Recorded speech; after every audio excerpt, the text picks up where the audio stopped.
আমাদের textile ইঞ্জিনিয়ারিংগুলোতে BSc engineering degree দেওয়া হয়, কিন্তু আমাদের এই বিএসসি ইঞ্জিনিয়ারিং অর্জনের জন্য যে সকল শিক্ষা প্রয়োজন সেই শিক্ষার জন্য পর্যাপ্ত শিক্ষক এবং ল্যাব এবং টেকনিশিয়ান নাই। আমাদের এখানে স্টুডেন্টদের থাকার জন্য যথেষ্ট আবাসন ব্যবস্থা নাই। এ সকল বিভিন্ন দাবির সামনে 8টি দাবি নিয়ে আজকে শুধু বরিশাল টেক্সটাইল ইঞ্জিনিয়ারিং কলেজ না, বরিশাল সহ বাংলাদেশের 8টি টেক্সটাইল ইঞ্জিনিয়ারিং কলেজের শিক্ষার্থীরা রাজপথে নেমেছি এবং আন্দোলন করতেছি।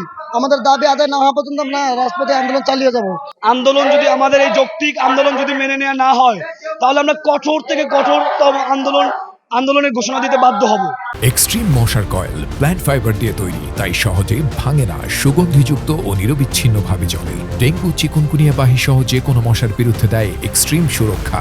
আমরা গতকালকে শাটডাউন কর্মসূচি পালন করছি, সেক্ষেত্রে আমাদের ক্যাম্পাসের প্রশাসনিক এবং একাডেমিক সকল কার্যক্রম বন্ধ আছে এবং আজকে আমরা অবস্থান ও কর্মসূচি দিয়েছি এবং আমাদের আজকে রাত 9টায় আমাদের মশাল মিছিল ও বিক্ষোভ মিছিল অনুষ্ঠিত হবে এবং কালকে থেকে আমাদের প্রোগ্রাম আরো কঠোর থেকে কঠোরতর হবে যদি গভর্নমেন্ট আমাদের দাবি মেনে না নেয়।